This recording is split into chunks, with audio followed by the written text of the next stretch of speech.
Well, we're back with the Robertson, which is returned for alteration. Motion sickness alert. There we go. So, yeah, so I had made, to recap, I'd made this kilt in 2012, and the chap has become a bit more important in his silhouette. So, as I'd said earlier, rather than replace the entire canvas, I extended them.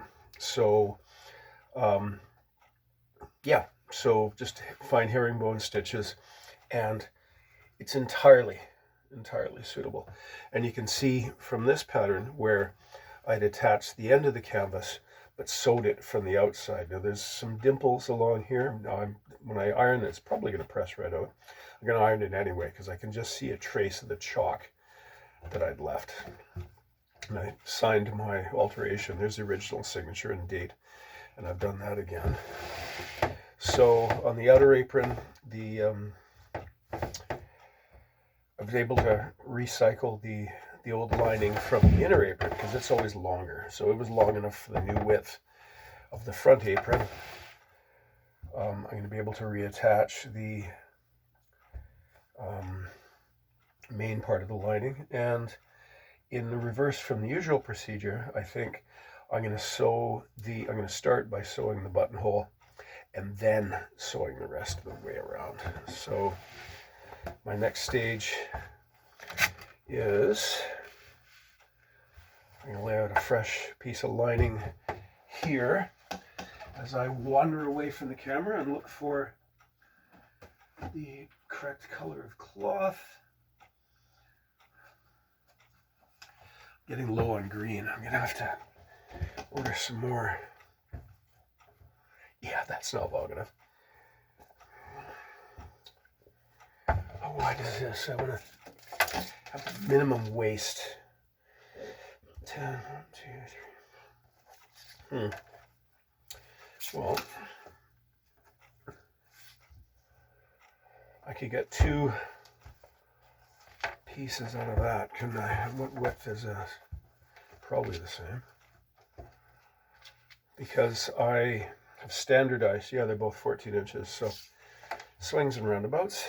Because I've standardized my canvas width and therefore my lining width, both for the aprons, it's what, 6 inches? It's 5 inch, the canvas is 5. Lining for the aprons is 6, and then lining for the back panel is 10. So just to eliminate, actually I'm kidding myself, there's not going to be any savings here, even if I split it down the middle. Not sure what I was doing there.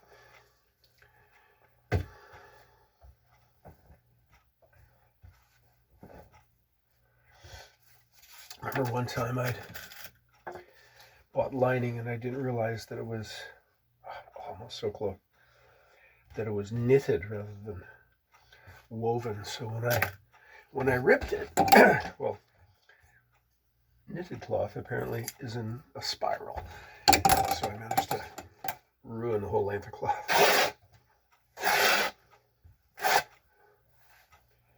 Right, that's still good. To here, not sure what I'm going to do with those, but we'll worry about that later. Okay. Now there's, even with sort of workday cloth like this, there's the good side. I can't quite see which is the good side here.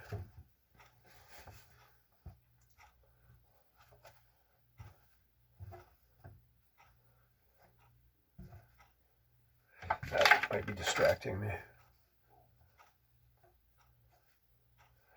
That looks like my better side. Okay. So if I take it right to the edge of the stitching,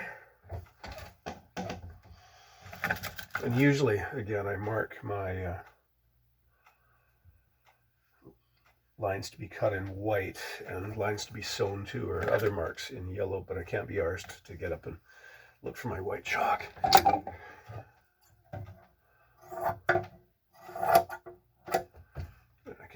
more out of that. Good.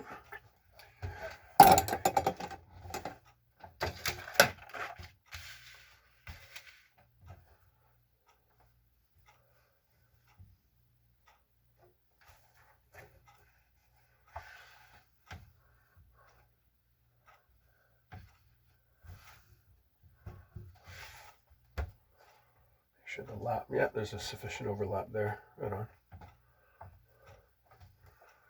Good. Okay, you don't need to sit and watch me sew this whole thing, or maybe you do. I don't know. In any case, I'm going to sew this and then sew the top edge, but stop it about here so that the lining is open. So when he comes tomorrow for his final fitting, I can locate and then sew the strap at the optimum location without having it visible through the lining. So sew it and then close the lining up. So there we go. I'm going to shut off the camera and get back to work. Talk to you later. Right, motion sickness again.